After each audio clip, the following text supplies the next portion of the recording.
છે? હરે કૃષ્ણ. ઇસ્કોન મેંગલુરુ દ્વારા સંચાલિત ભગવદ્ ગીતા શીખો 18 દિવસ 18 અધ્યાય કોર્સમાં આપ સૌનું હૃદયપૂર્વક સ્વાગત છે. પરમ પૂજ્ય નામનિષ્ઠા દાસ પ્રભુ એમના માર્ગદર્શનથી અને એમની પ્રેરણાથી આપણે સાથે મળી અને આજે અભ્યાસ કરવા જઈ રહ્યા છીએ ચેપ્ટર નંબર 10 અધ્યાય 10. સો સ્ટાર્ટ વિથ મંગલાચરણ. મંગળતાની કામના કરી અને આપણા વર્કની શરૂઆત કરીશું. श्री श्री राधा गोविंद की जय, नरसिम्हा देव की जय, गौर निताय की जय. ओम अज्ञान तिमिरान्धस्य ज्ञानाञ्जन शलाकया चक्षुरुन्मिलितं येन तस्मै श्री गुरुवे नमः. श्री चैतन्य मनोभीष्टं स्थापितं येन भूतले स्वयं रूप कदामयं ददाति स्वपदान्तिकम्.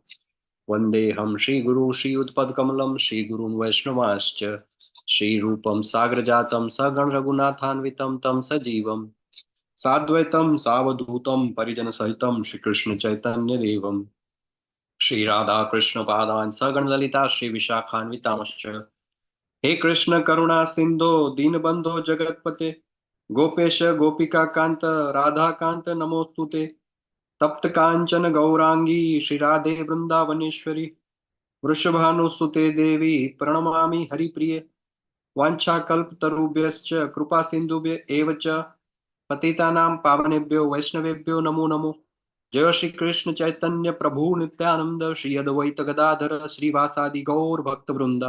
हरे कृष्णा कृष्ण कृष्ण हरे हरे, हरे राम राम राम हरे हरे, हरे कृष्णा.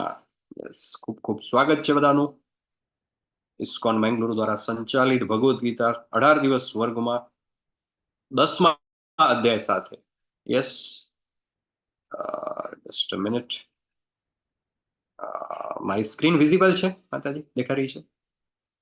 હા પ્રભુજી. हाँ प्रभु देखा છે આપની સ્ક્રીન દેખાય છે પ્રભુ જી. થેન્ક યુ, ખૂબ ખૂબ આભાર બધાનો જે લોકો મને સ્ક્રીન પર વિથ વિડીયો ઓન દેખાઈ રહ્યા છે. રમાજી, ભૂપેન્દ્રભાઈ, મુકેશજી, ઉષાબેન, હેમાંગજી હરિપ્રદાજી, કૃષ્ણ ગુપ્તાજી, કલ્યાણી જાદવજી, ધ્રુવી પટેલજી, પૂર્વી નાયકજી, માનસીજી, મોહનસિંહ બારિયાજી અને એ સિવાય પણ જે લોકો યસ ધ્રુવી પટેલજી, નિયતિ સોનીજી, વિડીયો ઓફ કરીને જે લોકો જોડાયા છે એ બધાનું પણ ખૂબ ખૂબ સ્વાગત છે. 9 અધ્યાય પૂરા કરી 50% યાત્રા આપણી પૂરી કરી અને આપણે બાકીની 50% યાત્રા તરફ આગળ વધી ચૂક્યા છીએ. 9 અધ્યાય પૂરા કર્યા આપણે. પેલા 9 અધ્યાયના નામ બોલવાના છે અને શક્ય હોય તો કેમેરા ઓન કરીને 50% જે કંઈ પણ આપણે અત્યાર સુધી સ્ટડી કર્યું એમાંથી કેટલું આપણને યાદ રહ્યું એ ચેક કરવા માટે થોડુંક રિવિઝન આપણે કરીએ. તો યસ, એનીબડી?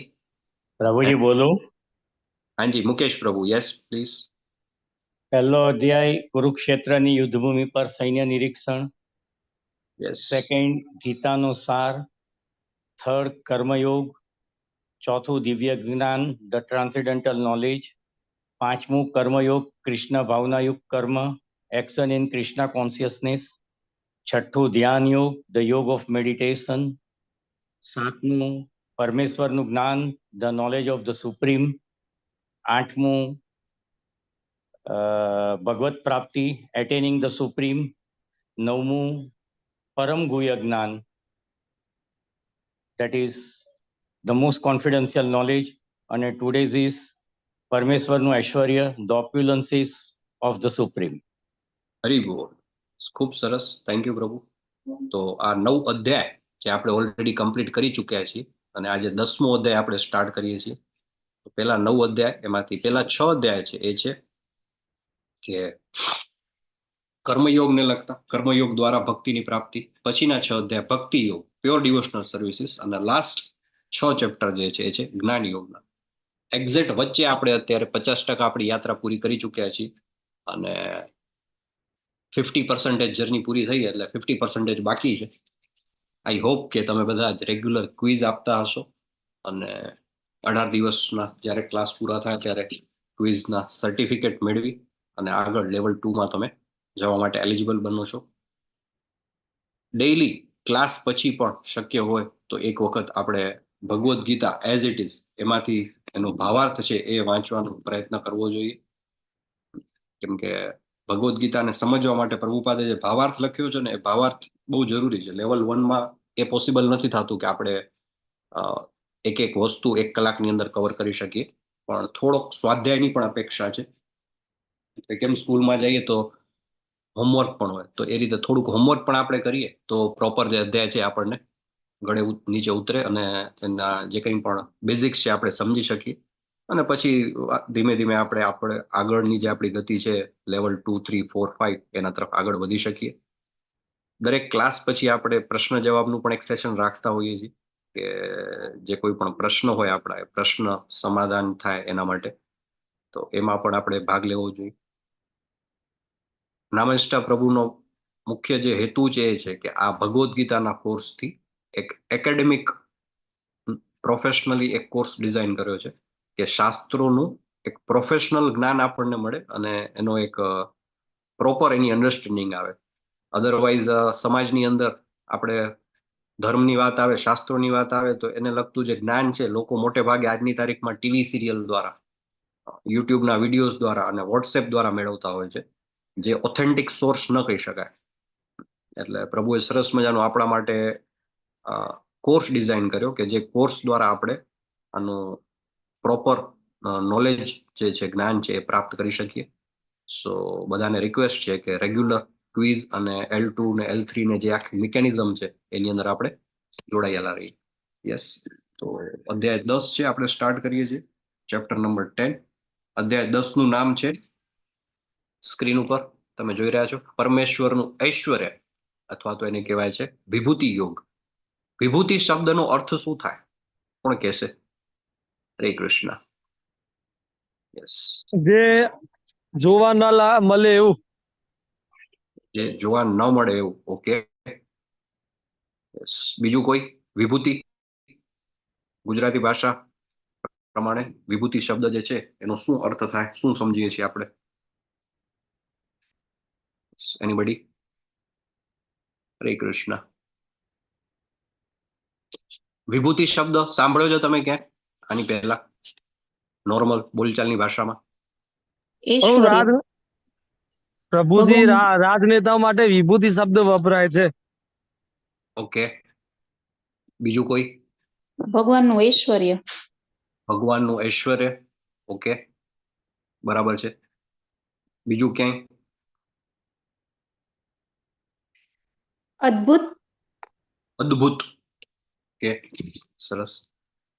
જનરલી વિભૂતિ એટલે કે કંઈક વિશેષ કંઈક હોય, નોર્મલ કરતા અલગ. આપણે કહીને આ તો વિભૂતિ છે, એટલે કંઈક સ્પેશિયાલિટી હોય નોર્મલ કરતા, એને આપણે જનરલી વિભૂતિ તરીકે ઓળખીએ છીએ. અને અહીંયા જે વિભૂતિ યોગ જે છે એમાં ભગવાનની વિભૂતિ એટલે કે સ્પેશિયલ ભગવાનનું જે ઐશ્વર્ય છે, ઓપ્યુલન્સ છે, એના વિશે ચર્ચા કરવામાં આવી છે. આજનો અધ્યાય બહુ જ નાનકડો છે, શ્લોક વધારે છે પણ બધા મોટે ભાગે ડિસ્ક્રિપ્ટિવ છે, એટલે એની ફિલોસોફી એટલી બધી નથી પણ એનું વર્ણન વધારે છે. મે બી 9 વાગ્યા સુધી આપણે આરામથી આપણું ચેપ્ટર પૂરું થઈ જશે. સ્ક્રીન ઉપર જે ચિત્ર દેખાઈ રહ્યું છે એ કઈ ઘટના છે? કોણ છે એમાં પાત્રો અને કયું સ્થળ છે? કોઈ કહી શકે છે? હરે કૃષ્ણ. કૃષ્ણ ભગવાન ને બલરામ. યસ, કૃષ્ણ ભગવાન અને બલરામજી છે. ઓકે, નારદ મુનિજી. બેકગ્રાઉન્ડમાં નારદ મુનિજી પણ છે. યસ, કઈ જગ્યાએ છે? દ્વારકા. હરે કૃષ્ણ. યસ, હિંમતજી.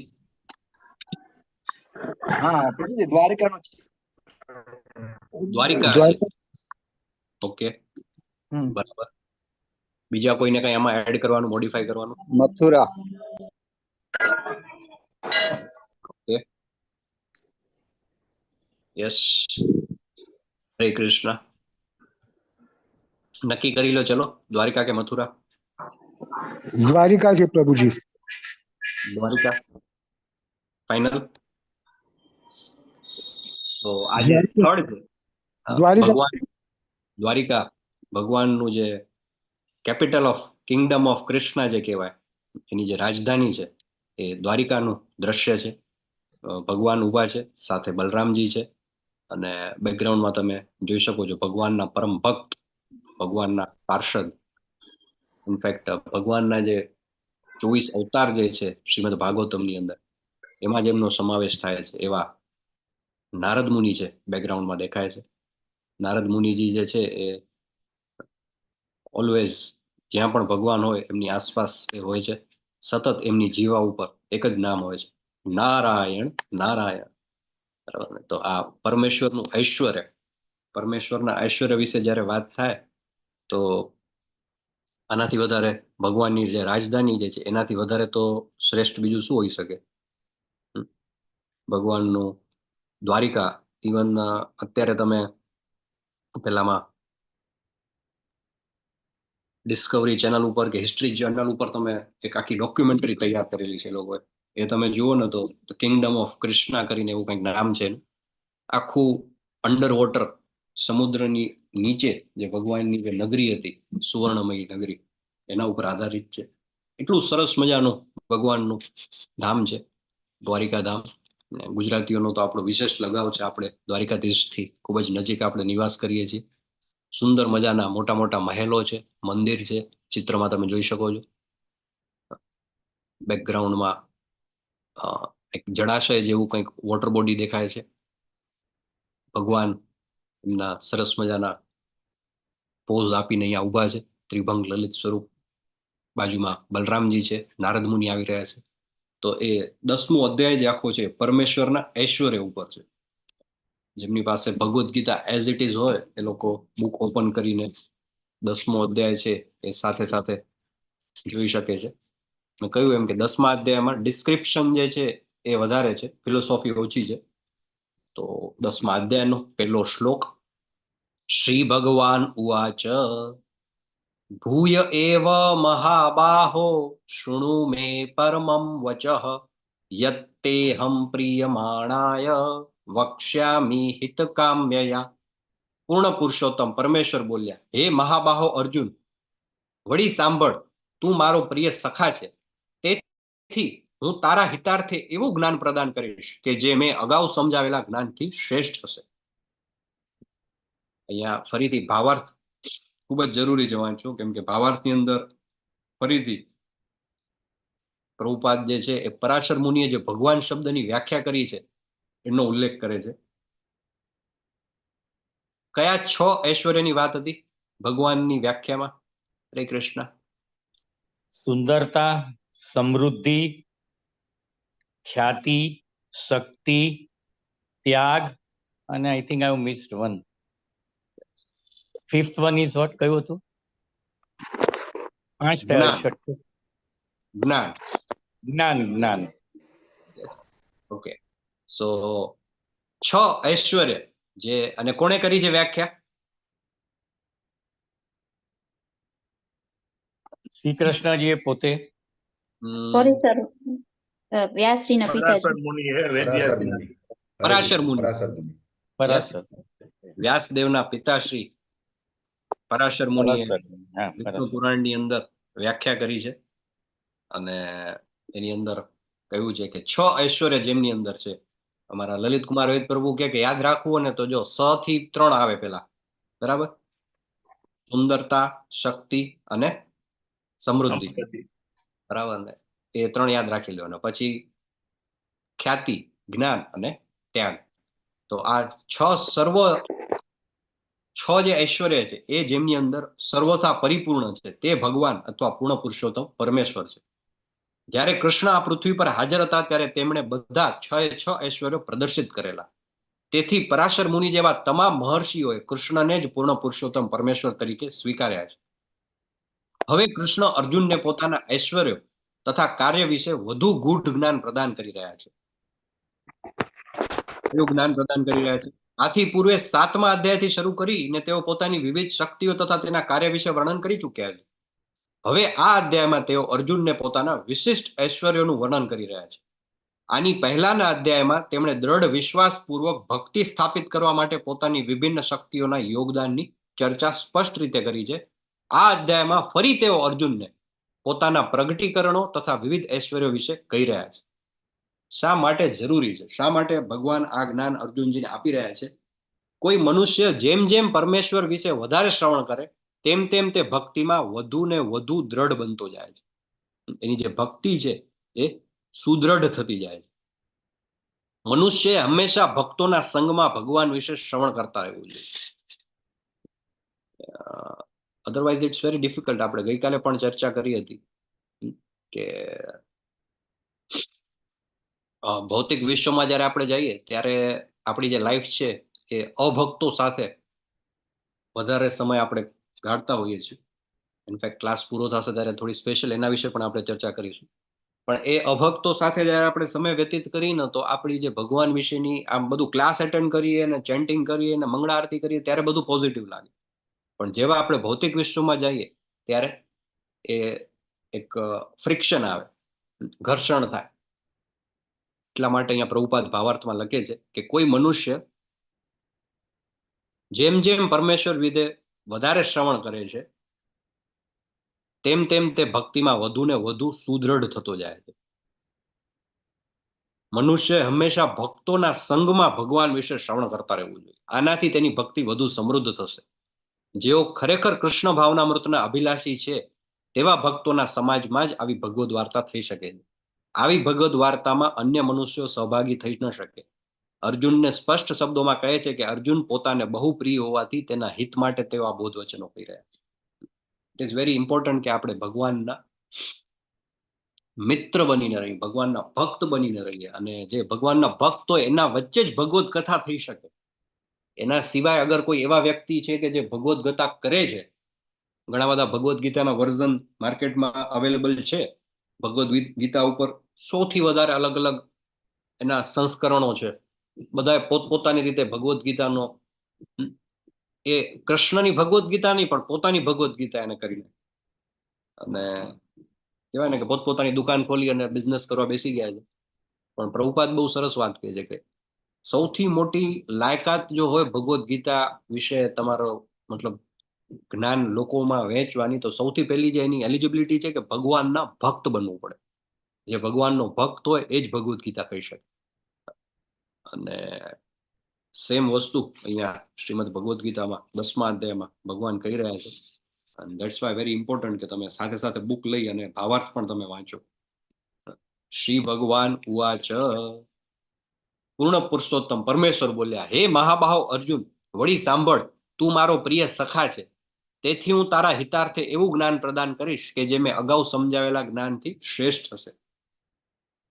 આ ચિત્ર અને આ શ્લોક એની સાથે શું કનેક્શન છે? ચિત્ર કોઈ ડિસ્ક્રાઇબ કરી શકે છે? કોણ કોણ છે એમાં, શું છે, કઈ ઘટના છે અને શું મહત્વ છે આ ચિત્રનું? યસ પ્રભુજી, શ્રી કૃષ્ણની સામે દુર્યોધન છે. યસ. અને પાછળ અર્જુન છે એમના. ના સોરી, પાછળ દુર્યોધન છે અને આ સામે છે તે અર્જુન છે. બરાબર. ઓકે. અને શું મહત્વ છે આ ચિત્રનું? મહત્વ એ છે કે સૌથી પહેલા ભગવાનનું જે મોઢું દેખાય તો ત્યાં આગળ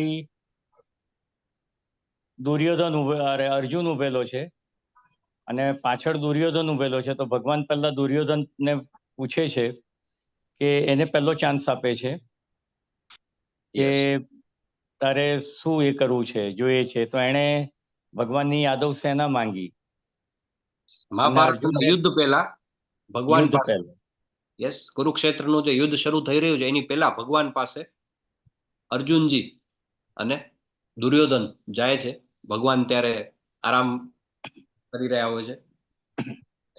ત્યાં તમે જઈને જુઓ. ભગવાન કૃષ્ણને માંગે છે પ્રભુજી કે તમારી સેવા જોઈએ. ભગવાન કૃષ્ણને માંગે છે ને પેલાને સૈન્ય મળે છે. રાઈટ. ને અર્જુનને તો એ બાય ડિફોલ્ટ જ મળે છે, કારણ કે દુર્યોધને પહેલા માંગી લીધેલું હોય છે જે એને જોઈતું હોય છે ને પ્રભુ. એવું છે ને પ્રભુજી? થોડુંક આમાં તમે જે કહી રહ્યા છો થોડું કોન્ટ્રાડિક્શન છે. હરે કૃષ્ણ. આમાં અર્જુનજી છે એ પગ પાસે બેઠા છે કે પગ એમના દાસ તરીકે, અને જે દુર્યોધન છે એ એમના માથા પાસે બેસે છે. પણ અર્જુનજી દાસ તો સ્વીકારીને એમ કૃષ્ણ ભગવાનના પગ પાસે બેસે છે. Yes, correct. જ્યારે ભગવાન પાસે માગવા માટે જાય છે ત્યારે ભગવાન આરામ કરી રહ્યા હોય છે શયન ગૃહમાં.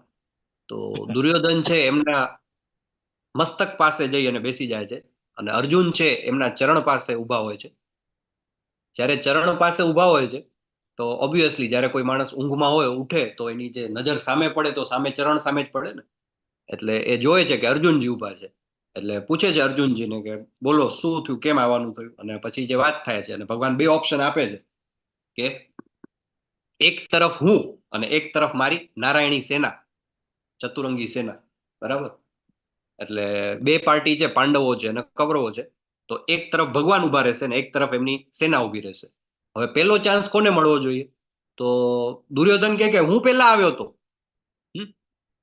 એટલે પેલો ચાન્સ મને મળવો જોઈએ. પણ ભગવાન કે ભાઈ મારી તો પેલી દ્રષ્ટિ અર્જુન સામે પડી, બરાબર ને. કેમ કે અર્જુન ત્યાં પગ પાસે, તમે સુતા હો અને કોઈક તમારી બાજુમાં આવીને બેઠું હોય ત્યાં તો તમારી નજર ન પડે ને, આંખ ખુલે તો પેલા તો તમને સામે જે હોય દેખાય. એટલે ભગવાન કે પેલો ચાન્સ અર્જુનને મળશે, દુર્યોધનને નહીં.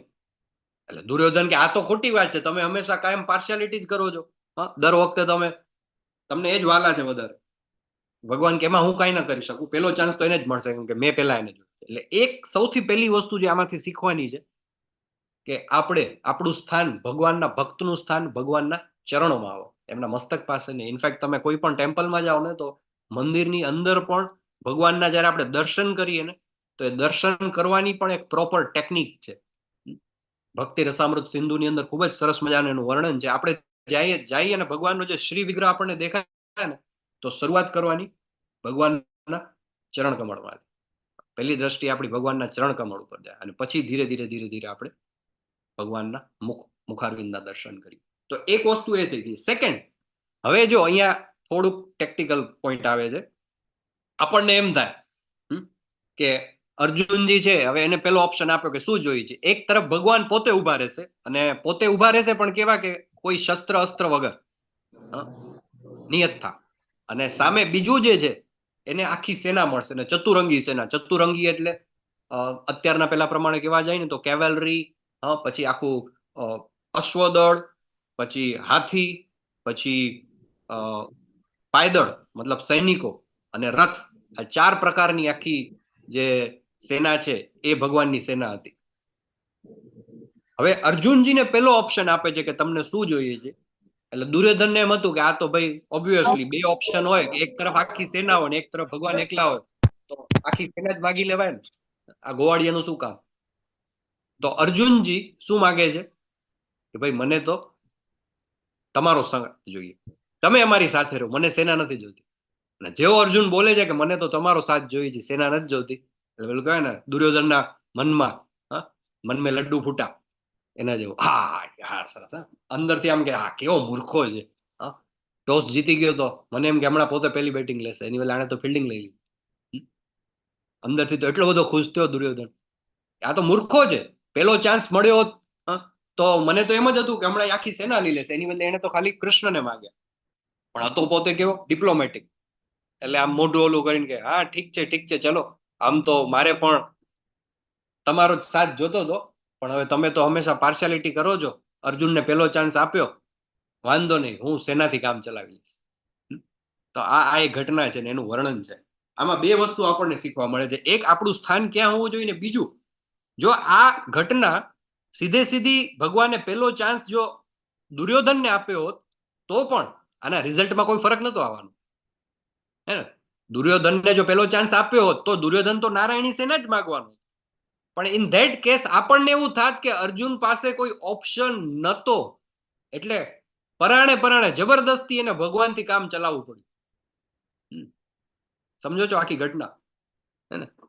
પેલો ચાન્સ જો દુર્યોધનને મળ્યો હોત, ભગવાને કીધું હોત કે આ દુર્યોધન કીધું ભાઈ હું પેલો આવ્યો તો પેલા મને મારો વારો, તો ભગવાન કહેતા ઓકે તારો વારો, ચાલ માગ શું જોઈશે. તો ઓબ્વિયસલી દુર્યોધન નારાયણી સેના જ માગવાનો હતો, અને ભગવાન અર્જુનજીના ભાગે કૃષ્ણ ભગવાન જ આવવાના હતા. પણ જો એવું થયું હોત તો આપણને એમ થાત કે આ તો પરાણે અર્જુન પાસે કોઈ ઓપ્શન જ નતો બિચારો, એટલે એને કૃષ્ણ ભગવાનને માંગ્યા. એમ નહીં, એની પાસે જયારે બંને ઓપ્શન હતા ત્યારે પણ એને ભગવાનને જ માંગ્યા. This are the 2 takeaways. ખાલી એક શ્લોક છે ને એક સ્લાઇડ છે, પણ એટલું સરસ આમાંથી સમજવાનું છે ને આ તો ખાલી હજી પહેલો શ્લોક છે 10મા અધ્યાય. અને એટલા માટે ભગવાન કહે છે કે આ જ્ઞાન કેવું છે, હે મહાબાહુ અર્જુન, વળી સાંભળ, તું મારો પ્રિય સખા છે, તેથી હું તારા હિતાર્થે એવું જ્ઞાન પ્રદાન કરીશ કે જે મેં અગાઉ સમજાવેલા જ્ઞાનથી શ્રેષ્ઠ હશે. ન મે વિદુઃ સુરગણાઃ પ્રભવમ ન મહર્ષય અહમ આદિર્હિ દેવાનામ મહર્ષિણામ ચ સર્વશઃ. મારી ઉત્પત્તિ કે ઐશ્વર્યને ન તો દેવગણ જાણે છે અને ન તો મહર્ષિઓ જાણે છે, કારણ કે હું જ સર્વથા દેવો તથા મહર્ષિઓનો સ્ત્રોત છું. જેટલા પણ દેવગણ છે, neither the host of demigods nor the great sages, ન તો કોઈ મહર્ષિ ન તો કોઈ દેવગણ જે છે મારા વિશે જાણે છે. હું જ સર્વથા દેવો તથા મહર્ષિઓનો સ્ત્રોત છું. એ બધા મારામાંથી જ ઉદ્ભવેલા છે. આગળ શું કહે છે ભગવાન 10મા અધ્યાયના 3જા શ્લોકમાં, મનુષ્યોમાં માત્ર તે જ મોહરહિત અને સમસ્ત પાપોથી મુક્ત હોય છે જે મને અજન્મા અનાદિ તથા સર્વ ગ્રહ મંડળોના સ્વામી તરીકે જાણે છે. સરસ મજાનું ચિત્ર છે, સ્ક્રીન ઉપર આપ જોઈ રહ્યા છો. કઈ ઘટના છે, કયા સમયનું છે? હરે કૃષ્ણ. કૃષ્ણ ભગવાનના જન્મ. યસ, કૃષ્ણ ભગવાન જ્યારે દેવકી માતાજીના ગર્ભમાં હોય છે અને જ્યારે એમનું પ્રાગટ્ય પૃથ્વી ઉપર થવાનું હોય છે, ત્યારે બધા જ દેવી દેવતાઓ જે છે એ પોતાના કહેવાય ને કે ટુ રિસ્પેક્ટ ધ હમ્બલ ઓબેસિયન્સ, પ્રણામ કરવા માટે ત્યાં આવે છે. આજુબાજુ તમે જોઈ રહ્યા છો, બ્રહ્માજી છે, શિવજી છે, નારદ મુનિ છે, બધા જ બીજા દેવી દેવતાઓ, ઇન્દ્રદેવ છે, સરસ્વતીજી છે, અને બધા જ મહર્ષિઓ છે, બધા જ ત્યાં એમને રિસ્પેક્ટ આપવા માટે આવે છે. ચિત્રમાં તમને દેખાય છે હનુમાનજી છે, ગણપતિજી છે, સરસ્વતી દેવી, લક્ષ્મી દેવી, શિવજી, બ્રહ્માજી, બધા જ ત્યાં આવી અને ભગવાનનું જે પ્રાગટ્ય થઈ રહ્યું છે ત્યારે ત્યાં હાજર છે. 7 ઋષિઓ અને 4 કુમારો, જે ભગવાને વાત કરી કે ન તો સપ્તર્ષિ કે ન કુમારો કે ન કોઈ સુરગણો, ન દેવી દેવતાઓ, કોઈ આ મારા જ્ઞાનને મને સમજી શકે છે. બધા મારો સોર્સ છે, મારામાંથી જ ઉદ્ભવે છે. 7 ઋષિ છે જે સપ્તર્ષિ કહેવાય છે, 7 સેક્રેડ સેજીસ, અગસ્ત્ય, અત્રિ, વશિષ્ઠ, વિશ્વામિત્ર, ગૌતમ, જમદગ્નિ અને ભારદ્વાજ ઋષિ. આ સપ્તર્ષિ કહેવાય છે. અને 4 કુમારો, સનક, સનાતન, સનંદન અને સનત, જે બ્રહ્માજીના 4 કુમારો છે એ. તો આ 7 ઋષિ અને 4 કુમારોના નામ છે. મહર્ષય સપ્ત પૂર્વે ચત્વારો મનવસ તથા, સપ્તર્ષિઓ તથા તેમની પૂર્વે 4 અન્ય મહર્ષિઓ તેમજ બધા મનુઓ એટલે કે માનવ જાતિના પૂર્વજો મારા મનથી ઉત્પન્ન થયેલા છે, અને વિભિન્ન લોકમાં નિવાસ કરનારા સર્વ જીવો તેમનામાંથી આવે છે. અલગ અલગ ઘણા બધા લોક છે. આપણે તો ખાલી આ પૃથ્વી લોક છે, એવા તો કેટલા બધા અલગ અલગ પ્લેનેટ્સ છે. 14 અલગ અલગ લોક છે. અને આપણે તો માત્ર જ્યાં આપણે રહીએ છીએ એના વિશે થોડું ઘણું જાણીએ છીએ, પણ એ સિવાય પણ કેટલા બધા અલગ અલગ લોક છે. એ બધાના જે સોર્સ છે એ આમાંથી જ છે. શેમાંથી? તો કે ઈધર સપ્તર્ષિ.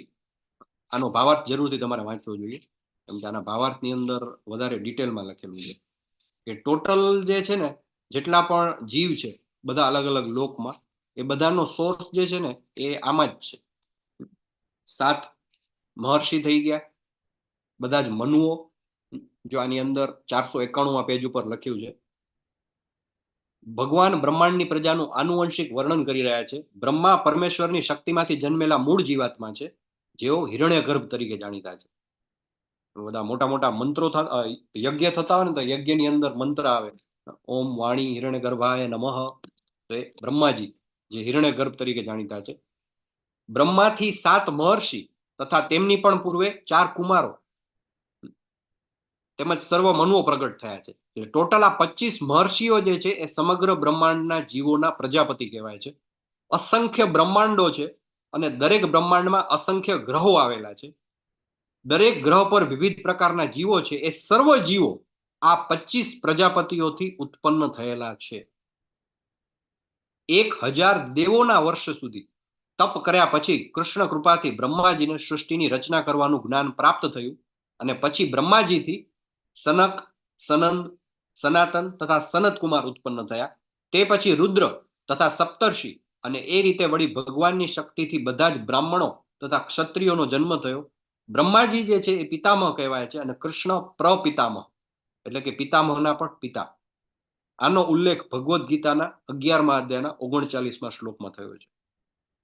તો આ આખી પ્રોસેસ છે કે જેનાથી બધા અલગ અલગ જીવો જે છે એ ઉત્પન્ન થાય છે. ટોટલ આ 25 પ્રજાપતિ છે. આ 25 જે છે મહર્ષિઓ અને કુમારો અને મનુઓ, એનાથી જ અલગ અલગ બધા બ્રહ્માંડ, અલગ અલગ બધા ગ્રહો અને એના ઉપરની બધી અલગ અલગ જાતિઓ જે છે એ ઉત્પન્ન થાય છે. જે મનુષ્ય મારા આ ઐશ્વર્ય તથા યોગને વિશે ખરેખર દ્રઢ વિશ્વાસ ધરાવે છે તે મારી અનન્ય ભક્તિમાં સંલગ્ન થાય છે. આ વિશે લેશ માત્ર શંકા નથી. એતામ વિભૂતિ યોગમ ચ મમ યો વેત્તિ તત્વત સો અવિકલ્પેન યોગેન યુજ્યતે નાત્ર સંશય. ભગવાન વિશે જાણવું શા માટે જરૂરી છે? તો ભગવાન કહે છે કે જે મારા આ ઐશ્વર્ય તથા યોગને વિશે ખરેખર દ્રઢ વિશ્વાસ ધરાવે છે તે જ મારી ભક્તિમાં, અનન્ય ભક્તિમાં સંલગ્ન થાય છે. એના વિશે લેશ માત્ર શંકા નથી. એટલે ભક્તિના માર્ગ ઉપર આપણી જે યાત્રા છે એ આગળ વધારવા માટે પણ ભગવાન વિશે જાણવું, ભગવાનના ઐશ્વર્ય વિશે જાણવું એ ખૂબ જરૂરી છે. અને સરસ મજાનું ચિત્ર છે. કઈ જગ્યાનું છે આ? કયો, આનો શું રેફરન્સ છે? Yes, anybody? હરે કૃષ્ણ. કંસ અને કૃષ્ણ અને બલરામ કંસના ત્યાં પધારે છે મથુરા. યસ, ભગવાનનું મથુરામાં જ્યારે આગમન થાય છે એ એ એ લોકેશન છે, એ સ્થળ છે, એનું આ ચિત્ર છે. અને જોઈ રહ્યા છો તમે કે મથુરાની અંદર જ્યારે એમનું આગમન થાય છે ત્યારે બધા જ ત્યાં ગામના જે લોકો જે છે, નગરના દેવી, બધા જ પુરુષો, વડીલો, બધા વૃદ્ધો, બાળકો, સ્ત્રીઓ બધા જ એમના દર્શન માટે લાલાયિત થઈને ત્યાં આવી જાય છે. અને દૂર દૂર સુધી તમે જુઓ બધા મોટા મોટા સ્કાય સ્ક્રેપર બિલ્ડિંગ દેખાય છે. તો ત્યાં બધી જગ્યાએ બિલ્ડિંગ ઉપર, મહેલોમાં, અટારીઓમાં દરેક જગ્યાએ એ લોકો છે એ એકદમ આતુરતાથી ભગવાનના દર્શન માટે લાલાયિત છે, લાઈન લગાવીને બધા ઊભા છે. અને બહુ સરસ આ બધા જે ચિત્રો જે છે ને, બધા પ્રભુપાદના ડિસાઇપલ જે છે, ઇસ્કોનના ડિવોટી, એમણે બનાવેલા છે. પ્રભુ છે, પ્રભુપાદ એમને એક્સપ્લેન કરે કે આ રીતનું આખું સ્થળ છે, આનું વર્ણન છે. અને એમના વર્ણન પ્રમાણે બધા એ ચિત્ર બનાવે અને એટલા સુંદર ચિત્રો કે આપણે જોઈને એમ પેલું કહેવાય ને કે મન મોહી જાય એવા બધા સરસ મજાના ચિત્રો છે. યસ. ચતુશ્લોકી ગીતા 10મા અધ્યાયનું એક બીજું જે ઇમ્પોર્ટન્સ છે, એ ખાસ ઇમ્પોર્ટન્સ છે, એ શું છે કે આ 10મા અધ્યાયની અંદર શું આવે છે? ચતુશ્લોકી ગીતા આવે છે. આખી ભગવદ્ ગીતા જે છે એનો સાર માત્ર 4 શ્લોકમાં, તો એ 10.8 to 10.11 આ 4 શ્લોકની અંદર એનો આખો સાર આવી જાય છે. તો એ પણ આ 10મા અધ્યાયમાં આવે છે. અહમ સર્વસ્ય પ્રભવો મત્તઃ સર્વમ પ્રવર્તતે ઇતિ મત્વા ભજન્તે મામ બુધા ભાવ સમન્વિતા. હું સમસ્ત દિવ્ય તથા ભૌતિક વિશ્વનું કારણ છું. દરેક વસ્તુ મારામાંથી જ ઉદ્ભવે છે. જે બુદ્ધિમાન મનુષ્યો આ સારી રીતે જાણે છે તેઓ મારી પ્રેમ ભક્તિમાં પરોવાય છે અને સર્વથા અંતઃકરણ પૂર્વક મને ભજે છે. ભગવાન કહે છે કે હું કોણ છું, બરાબર? તો અહમ સર્વસ્ય પ્રભુઓ, મારામાંથી જ બધું. ગઈકાલે પણ આપણે 9મા અધ્યાયમાં પણ જોયું હતું, 7મા અધ્યાયમાં પણ આના વિશે વાત થઈ હતી કે અહમ બીજ પ્રદપિતા. અને અહીં ભગવાન કહે છે કે જેટલું કંઈ પણ છે બધું મારામાંથી જ ઉદ્ભવે છે. દરેક વસ્તુ મારામાંથી ઉદ્ભવે છે. જે બુદ્ધિમાન મનુષ્યો આ સારી રીતે જાણે છે તેઓ મારી પ્રેમ ભક્તિમાં પરોવાય છે અને સર્વથા અંતઃકરણ પૂર્વક મને ભજે છે. મચ્ચિતા મદગત પ્રાણા બોધયંત પરસ્પરમ કથયંતશ્ચ મામ નિત્યમ તુષ્યંતી ચ રમંતી ચ. ભગવાનના ભક્તો શું કરે છે? તો મારા શુદ્ધ ભક્તોના વિચાર મારામાં નિમગ્ન હોય છે અને તેમના જીવન સંપૂર્ણપણે મારી સેવામાં સમર્પિત હોય છે અને તેઓ પરસ્પર બોધ આપી તથા મારા વિશે વાતો કરી પરમ સંતોષ તથા આનંદનો અનુભવ કરે છે. આપણે બધા રોજ સાંજે 8 વાગે 9 વાગે ભેગા થઈને શું કરીએ છીએ? તો મચ્ચિતા મદગત પ્રાણા બોધયંત પરસ્પરમ, એકબીજાને આપણે બોધ આપીએ છીએ. એકબીજા સાથે આપણે શું વાત કરીએ છીએ? અહીંયા આપણે ભેગા થઈને સ્ટોક માર્કેટની વાતો કરીએ છીએ કે રાજકારણની વાતો કરીએ છીએ, કઈ નવી ફિલ્મ રિલીઝ થઈ, ક્રિકેટમાં વર્લ્ડ કપમાં કોણ જીત્યું એની ચર્ચા કરીએ છીએ? ના, આપણે બધા ભેગા થઈને શું કરીએ છીએ? બોધયંત પરસ્પરમ, એકબીજાને રેસિપ્રોકેટ કરીએ છીએ, ભગવાન વિશેનો બોધ આપીએ છીએ. અને એ કરવાથી આપણને શું મળે છે? કથયંતશ્ચ મામ નિત્યમ તુષ્યંતી ચ રમંતી ચ, મારા વિશે વાતો કરી પરમ સંતોષ તથા આનંદનો અનુભવ કરે છે. આપણને આનંદ મળે છે અને એના માટે જ આપણે બીજું બધું છોડી અને આ સમયે આપણે ભગવાનનું નામ લઈએ છીએ. શા માટે? તો કે આપણને એમ કરવામાં આનંદ મળે છે અને સાથે સાથે સંતોષ પ્રાપ્ત થાય છે. યસ. તેષામ સતત યુક્તાનામ ભજતામ પ્રીતિપૂર્વકમ દદામી બુદ્ધિ યોગમ તમ યેન અમાપુપયાંતિ તે. જે મનુષ્યો મારી પ્રેમપૂર્વક સેવા કરવામાં સતત સમર્પિત રહે છે તેમને હું એવું જ્ઞાન આપું છું કે જેનાથી તેઓ મને પ્રાપ્ત કરી શકે. ઘણા લોકો એમ કે આ સમજાતું નથી, આ બધું આવે છે, અમે આવી જઈએ છીએ ક્લાસમાં, ક્લાસ એટેન્ડ પણ કરીએ છીએ, પણ બહુ ધીમે ધીમે અમારો પ્રોગ્રેસ એટલો બધો નથી થતો. કઈ વાંધો નહીં. ભગવાન કહે છે કે જે મનુષ્યો મારી પ્રેમપૂર્વક સેવા કરવામાં સતત સમર્પિત રહે છે દદામી બુદ્ધિ યોગમ, એને હું એવું જ્ઞાન આપું છું કે જેનાથી તેઓ મને પ્રાપ્ત કરી શકે. એટલે આપણે આપણી જે યાત્રા છે એ કન્ટિન્યુઅસ રાખવી જોઈએ. આપણે જે ભગવાનને પ્રાપ્ત કરવા માટેની જે ભલે આપણા પ્રયાસો આપણને એમ લાગે કે નથી હજી, એમ કે જોઈએ એવું રિઝલ્ટ નથી મળતું, હજી મારા જીવનમાં એટલો પ્રોગ્રેસ નથી થઈ રહ્યો, કંઈ વાંધો નહીં, પણ કન્ટિન્યુ કરવું જોઈએ. શા માટે? કેમ કે 10મા અધ્યાયના 10મા શ્લોકમાં ભગવાન કહે છે કે દદામી બુદ્ધિ યોગમ, જે સતત મારી પ્રેમપૂર્વક સેવા કરવામાં સમર્પિત રહે છે, સતત એટલે કન્ટિન્યુઅસ, નોન સ્ટોપ. સરસ મજાનું ચિત્ર છે. કોણ છે આ ચિત્રમાં? જમણી બાજુ સ્લાઇડમાં ધ્રુવ મહારાજ. યસ, ધ્રુવ મહારાજ જંગલમાં એક પગે ઉભા રહીને ઓમ નમો ભગવતે વાસુદેવાય, ઓમ નમો ભગવતે વાસુદેવાય, ઓમ નમો ભગવતે વાસુદેવાય, ભગવાનના પવિત્ર નામનો જપ કરે છે અને ભગવાન પ્રસન્ન થઈ અને પછી એમને દદામી બુદ્ધિ યોગમ, એ બુદ્ધિ આપે છે. તો અને જેનાથી ભગવાનને આપણે પ્રાપ્ત કરી શકીએ. અને છેલ્લો શ્લોક 10મા અધ્યાયનો, ચતુશ્લોકી ગીતાનો, 10મો અધ્યાય તો હજી બાકી છે, પણ જે ચતુશ્લોકી ગીતાના 4 શ્લોક છે, 8, 9, 10, 11, એમાંથી આ ચોથો શ્લોક, તેષામ એવાનુકંપાર્થમ અહમ જ્ઞાન જમતમઃ નાશયામે આત્મભાવસ્થો જ્ઞાન દીપેન ભાસ્વતા. ભક્તો ઉપર વિશેષ કૃપા કરવા માટે તેમના હૃદયમાં નિવાસ કરનારો હું જ્ઞાન રૂપી પ્રકાશમાન દીપક વડે અજ્ઞાનજન્ય અંધકારને દૂર કરું છું. ભગવાન કહે છે કે એનો જે અંધકાર છે એના જીવનમાં, એ અંધકારને હું દૂર કરું છું એના ઉપર વિશેષ કૃપા કરવા માટે. પણ એના માટે સૌથી પહેલા શું કરવું પડશે? કે પહેલા આપણે ભગવાનનું દદામી બુદ્ધિ યોગમ, એ બુદ્ધિ આપણને ત્યારે મળશે કે જ્યારે આપણે સતત ભગવાનમાં સેવામાં પરવાયેલા રહીએ. અને 12મા અને 13મા શ્લોકમાં અર્જુનજી કહે છે, અર્જુને કહ્યું, આપ પૂર્ણ પુરુષોત્તમ પરમેશ્વર, પરમધામ, પરમ પવિત્ર, પરમ સત્ય છો. આપ સનાતન, દિવ્ય, આદિ પુરુષ, અજન્મા તથા મહાનતમ છો.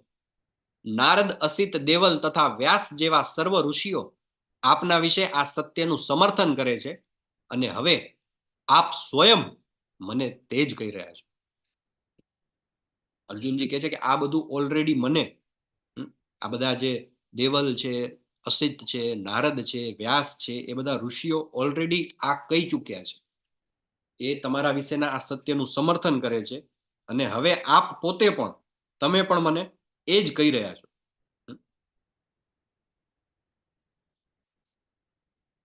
હે કૃષ્ણ, આપે મને જે કહ્યું તેને હું સર્વથા સાચું માની સ્વીકારું છું. હે પ્રભુ, ન તો દેવો કે ન તો દાનવો આપના સ્વરૂપને જાણવા સમર્થ છે. હે પુરુષોત્તમ, હે સર્વ જીવોના સ્વામી, હે સર્વના ઉદ્ભવ સ્થાન, હે દેવોના દેવ, હે વિશ્વના સ્વામી, એકમાત્ર આપ જ પોતાની અંતરંગ શક્તિથી પોતાને જાણો છો. બરાબર. બીજું કોઈ તમને જાણી શકતું નથી. અને ઓલરેડી મને આના વિશે બધા મોટા મોટા એમને ઋષિઓના નામ આપ્યા કે એ બધા ઓલરેડી આ વાત મને કહી ચૂક્યા છે. અને તમે પણ ફરીથી અહીંયા એ રિપીટ કરી રહ્યા છો.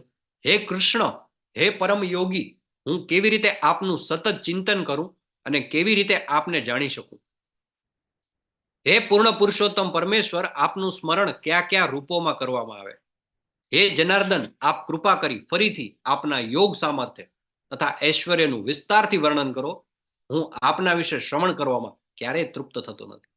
કેમ કે જેમ જેમ હું આપના વિશે વધુ સાંભળું છું તેમ આપના શબ્દરૂપી અમૃતનું વધુ ને વધુ આસ્વાદન કરવા ઈચ્છું છું. આપણને પણ કેટલી બધી વખત ઘણા તમારામાંથી લોકો છે કેટલા બધા મે બી 2 વાર 5 વાર ક્લાસ એટેન્ડ કરી ચૂક્યા છે, 10 વાર 15 વાર, ફરીથી વારંવાર રિપીટ કરે. દિવસમાં પણ 2 3 4 અલગ અલગ બેચમાં જઈને રિપીટ કરે. લેવલ 1 2 3 4 વારંવાર. કેમ? આપણે બધા પણ અર્જુનજી જેવા છીએ. હું આપના વિશે શ્રવણ કરવામાં ક્યારેય તૃપ્ત થતો નથી. જેમ જેમ હું આપના વિશે વધુ સાંભળું છું તેમ આપના શબ્દરૂપી અમૃતનું વધુ ને વધુ આસ્વાદન કરવા ઈચ્છું છું. એટલે મને કૃપા કરી અને તમારા વિશે હજી વધારે કહો. ભગવાનને આપણે ક્યાં ક્યાં જોઈ શકીએ? તો ભગવાનના સર્જનમાં જોઈ શકીએ. સ્ક્રીન ઉપર તમને દેખાય છે આ ચિત્ર જુઓ ત્યારે તમને કોણ યાદ આવે?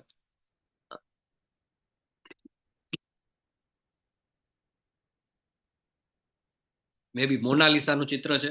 મોનાલિસા એટલે એને ક્રિએટર કોણે બનાવ્યું હતું? Leonardo da Vinci. Leonardo da Vinci. Yes. તો એ જો તમને એટલે એ યાદ આવે. શૂન્યની શોધ કરી હતી કોણે? Aryabhata. Aryabhata. Einstein. Aryabhat. E is equal to mc square જોઈએ તો આલ્બર્ટ આઇન્સ્ટાઈન યાદ આવે. બીજા બધા આ ચિત્ર ઉપરનું તમે જોજો, સ્ટારી નાઇટ્સ, તો એ વિન્સેન્ટ વાન ગોગ નામના એક ડચ ચિત્રકાર થઈ ગયા, એને બનાવેલું છે. એટલે આ બધા એમના સર્જન છે. એને ચિત્રને જોઈને કે કોઈ ફોર્મ્યુલા છે એને જોઈને એના ક્રિએટર આપણને યાદ આવે. તો ભગવાન આપણને ક્યાં ક્યાં યાદ આવે? 10.19 શ્રી ભગવાન ઉવાચ, પૂર્ણ પુરુષોત્તમ પરમેશ્વર બોલ્યા, હવે હું તને મારા ફક્ત મુખ્ય વૈભવયુક્ત રૂપોનું વર્ણન સંભળાવીશ, કારણ કે હે અર્જુન, મારું ઐશ્વર્ય અપાર છે. હવે ભગવાન જે છે એ પોતાનું વર્ણન કરે છે મુખ્ય રૂપનું, કે ભગવાન કઈ કઈ જગ્યાએ એના મુખ્ય ફોર્મમાં જોવા મળે છે. યસ. અને અહીંયાથી સ્ટાર્ટ થાય છે 20મા શ્લોકથી. અહમ આત્મા ગુડાકેશ સર્વભૂતાશય સ્થિત અહમ આદિશ્ચ મધ્યમ ચ ભૂતાનામંત એવ ચ. હે અર્જુન, હું જીવ માત્રના હૃદયમાં સ્થિત પરમાત્મા છું. હું જ સમસ્ત જીવોનો આદિ, મધ્ય તથા અંત છું. આદિત્યોમાં હું વિષ્ણુ છું, જ્યોતિઓમાં હું તેજસ્વી સૂર્ય છું, મરુતોમાં હું મરીચી છું, અને નક્ષત્રોમાં હું ચંદ્ર છું. વેદોમાં હું સામવેદ, દેવોમાં સ્વર્ગનો રાજા ઇન્દ્ર છું, ઇન્દ્રિયોમાં હું મન છું, તથા સમસ્ત જીવોમાં રહેલી પ્રાણ શક્તિ એટલે કે ચેતના હું જ છું. રુદ્રાણામ શંકરાશ્ચાસ્મી, હું સર્વ રુદ્રોમાં શિવજી છું. યક્ષો અને રાક્ષસોમાં ધનપતિ કુબેર હું છું. વસુઓમાં હું અગ્નિ છું, અને બધા પર્વતોમાં મેરુ હું જ છું. હે અર્જુન, પુરોહિતોમાં હું બૃહસ્પતિ છું, સેના નાયકોમાં હું કાર્તિકેય છું, અને જળાશયોમાં હું સમુદ્ર છું. હું મહર્ષિઓમાં ભૃગુ, વાણીમાં દિવ્ય ઓમકાર, સર્વ યજ્ઞોમાં પવિત્ર નામોનો જાપ છું, અને સર્વ સ્થાવરોમાં હિમાલય હું જ છું. હું સર્વ વૃક્ષોમાં અશ્વત્થનું વૃક્ષ છું, અને હું જ દેવર્ષિઓમાં નારદ છું. હું ગંધર્વોમાં ચિત્રરથ છું, અને સિદ્ધ પુરુષોમાં હું જ કપિલ મુનિ છું.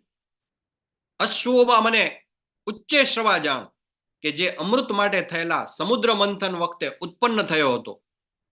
ગજરાજોમાં હું ઐરાવત છું, અને મનુષ્યોમાં હું રાજા છું.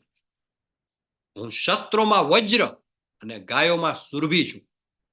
પ્રજોત્પત્તિના કારણોમાં હું પ્રેમનો દેવ કામદેવ તથા સર્પોમાં હું વસુકી છું. અનેક ફેણવાળા નાગોમાં હું અનંત છું તથા જળચરોમાં હું વરુણદેવ છું.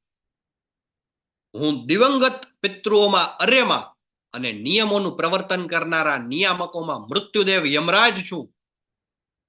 દૈત્ય અસુરોમાં હું ભક્તરાજ પ્રહલાદ છું. દમન કરનારાઓમાં હું કાળ છું. પશુઓમાં હું સિંહ છું અને પક્ષીઓમાં ગરુડ હું જ છું. પવિત્ર કરનારાઓમાં હું વાયુ છું. શસ્ત્ર ધારણ કરનારાઓમાં હું રામ છું. માછલીઓમાં હું મગર તથા વહેતી નદીઓમાં હું જ ગંગા છું.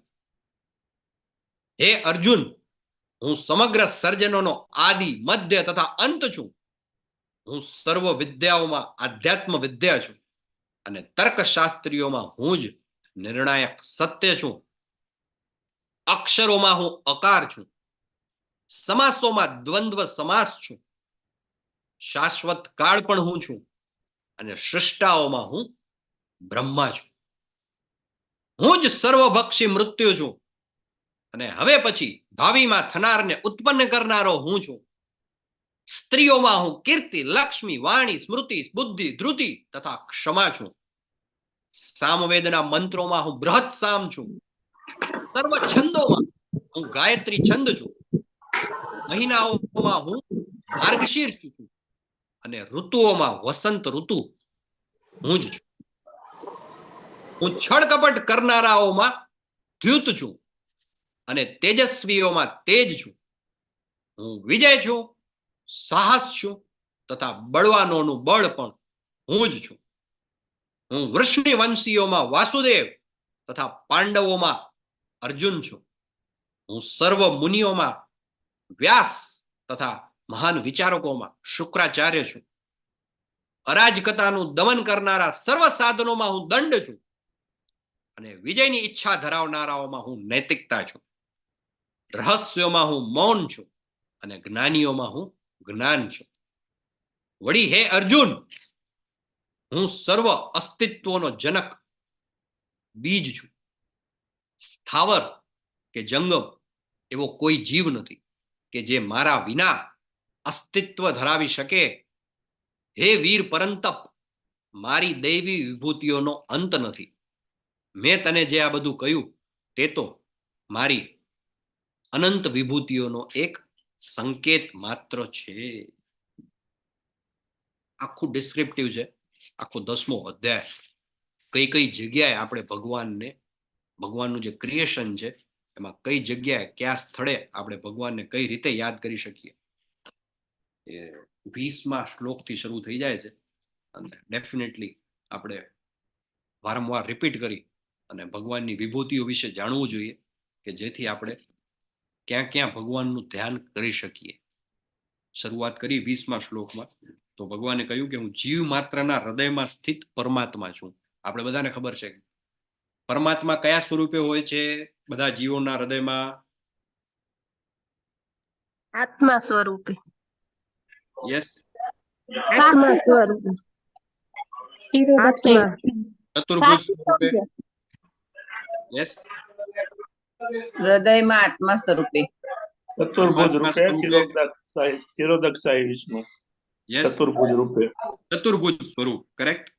ચતુર્ભુજ એટલે કે શંખ ચક્ર ગદા પદ્મ વાળું જે સ્વરૂપ છે એ સ્વરૂપમાં આપણા બધાના હૃદયમાં આત્મા સ્વરૂપે બિરાજમાન છે ભગવાન. સમસ્ત જીવોનો આદિ મધ્ય તથા અંત. આદિત્ય છે જેટલા જે 33 કોટી દેવી દેવતા આપણે કહીએ છીએ એ 33 એટલે એકચ્યુઅલી 33 કરોડ નહીં પણ 33 અલગ અલગ પ્રકારના છે. એમાં આદિત્યો એ જે આવે છે એ આદિત્યો જે છે એ આદિત્યનામ અહમ વિષ્ણુ. એ આદિત્યોમાં હું વિષ્ણુ છું. જ્યોતિઓમાં તેજસ્વી સૂર્ય, મરુતોનમાં મરીચી અને નક્ષત્રોની અંદર ચંદ્ર જે છે એ છે. વેદોમાં સામવેદ, દેવોમાં સ્વર્ગનો રાજા ઇન્દ્ર. જેટલી ઇન્દ્રિય છે ઇન્દ્રિયોની અંદર મન તથા સમસ્ત જીવોમાં રહેલી પ્રાણ શક્તિ એટલે કે ચેતના ભગવાન છે. ઘણા બધા લોકો એમ કે શિવજી જે છે અલગ અલગ આપણે તો બધા સંપ્રદાય પાડી દીધા. શિવજીનો સંપ્રદાય અલગ, ભગવાન કૃષ્ણનો વૈષ્ણવનો સંપ્રદાય અલગ. પણ એ બધી જેને કહેવાય ને કે બારે બેઠા બેઠા પેલી ટાઈમ પાસ વાતો કરવા જેવી બધી વાતો છે.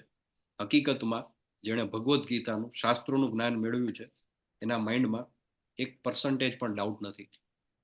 10મા અધ્યાયના 23મા શ્લોકમાં ભગવાન પોતે કહે છે, રુદ્રાણામ શંકરશ્ચાસ્મિ, હું સર્વ રુદ્રોમાં શિવજી છું. શિવજી જે છે he is not different than Krishna. ભગવાનનો જ એક આવિર્ભાવ છે, ભગવાનનું જ એક સ્વરૂપ છે. એટલે આપણા માઇન્ડમાં પણ કોઈ ડાઉટ હોય તો કાઢી નાખવો જોઈએ. ભગવાનનું જે ફોર્મ જે છે એ એવું છે કે યક્ષો અને રાક્ષસોમાં ધનપતિ કુબેર હું છું, વસુઓમાં હું અગ્નિ છું. બધા પર્વતો, જેટલા પણ પર્વતો છે, પર્વતોની અંદર મેરુ સૌથી જેને કહેવાય ને પેલું ચલિત ન થાય એવો જે પર્વત કહેવાય, એ મેરુ પર્વત છે એ ભગવાન છે. પુરોહિતો જે બધા છે એમાં બૃહસ્પતિ, ગુરુનો ગ્રહ જે કહેવાય, એ પુરોહિતોમાં કહેવાય ને કે ખૂબ જ જ્ઞાનનું પ્રતીક કહેવાય, તો એ બૃહસ્પતિ છે. સેના નાયકોમાં હું કાર્તિકેય છું અને જળાશયોમાં સમુદ્ર, મહર્ષિઓમાં ભૃગુ. આ બધું ખાસ યાદ રાખવાનું છે. કાલે આપણે થોડુંક આનું રેપિડ ફાયર રાઉન્ડ જેવું કંઈક કરીશું. 10.25 તો એમને પણ આપણને યાદ જ હોય. યજ્ઞાનામ જપ યજ્ઞોસ્મિ. જેટલા પણ યજ્ઞ છે બધા, એ યજ્ઞની અંદર સૌથી શ્રેષ્ઠ યજ્ઞ કયો છે? તો ભગવાનના પવિત્ર નામનો જાપ. હરે કૃષ્ણ કૃષ્ણ કૃષ્ણ હરે હરે, હરે રામ રામ રામ હરે હરે.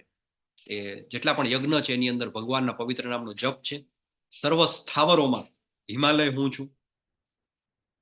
સર્વ વૃક્ષોમાં અશ્વત્થનું વૃક્ષ, વડનું જે વૃક્ષ જે કહેવાય એ ભગવાન છે. અને દેવર્ષિઓમાં નારદ, ગંધર્વોમાં ચિત્રરથ અને સિદ્ધ પુરુષોમાં કપિલ મુનિ, અશ્વોમાં ઉચ્ચશ્રવા, ગજરાજોમાં ઐરાવત, મનુષ્યોમાં રાજા, શસ્ત્રોમાં વજ્ર, ગાયોમાં સુરભી અને પ્રજોત્પત્તિના કારણોમાં પ્રેમનો દેવ કામદેવ અને સર્પોમાં વાસુકી. અનેક ફેણવાળા નાગોમાં અનંત શેષ જે કહેવાય એ ભગવાન છે. જળચરોમાં વરુણદેવ, દિવંગત પિતૃઓમાં અર્યમાં અને નિયમોનું પ્રવર્તન કરનારા નિયામકોમાં મૃત્યુદેવ યમરાજ. કાળ છે બધાનો.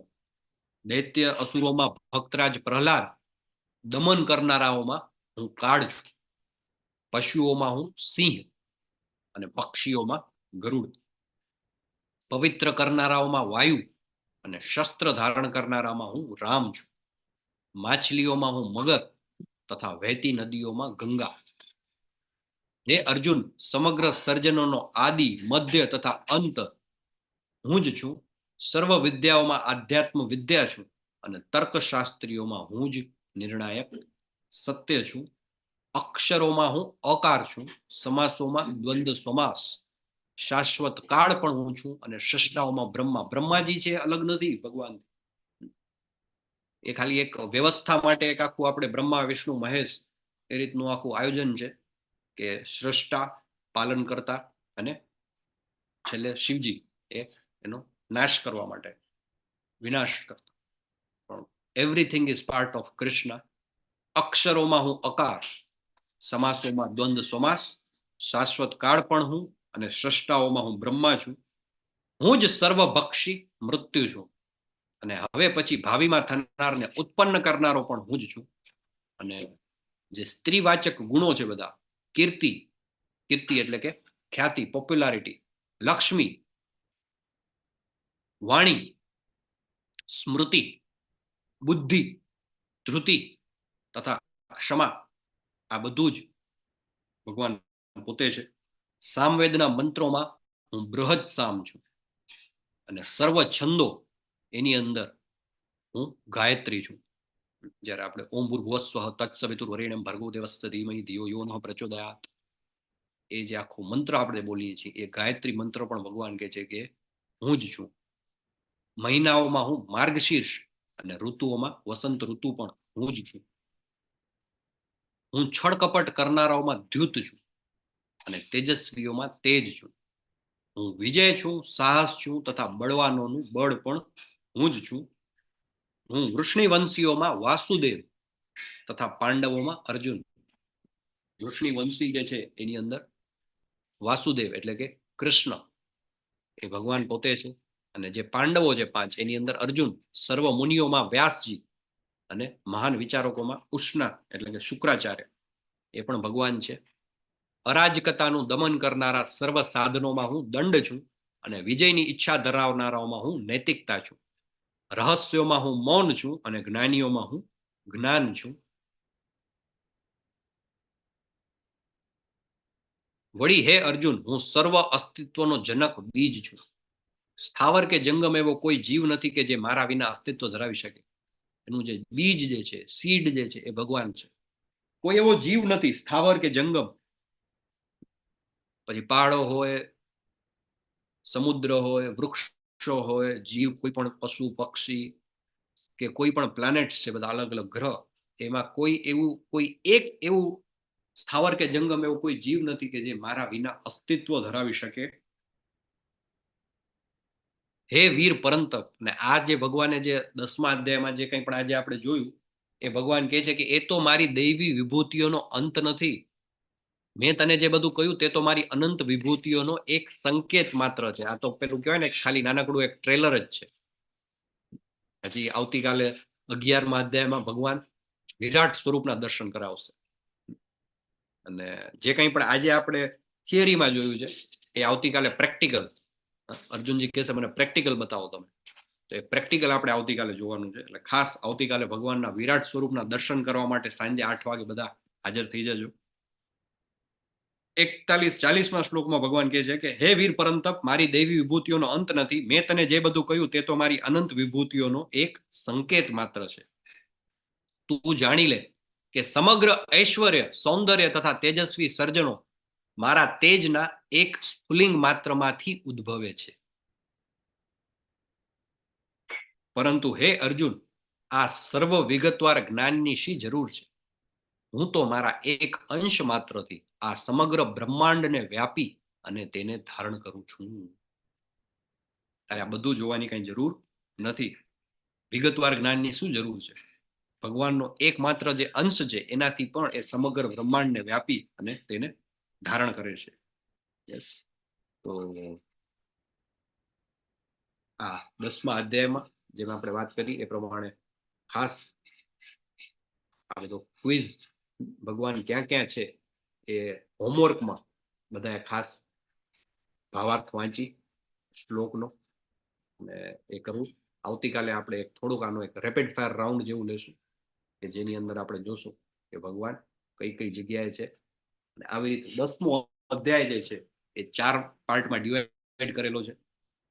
બધાના સોર્સ તરીકે કૃષ્ણ, પછી ચતુશ્લોકી ગીતા, મદચિતા મદગત પ્રાણાવાળો 10.8 થી 10.11 એમાં ચતુશ્લોકી ગીતા.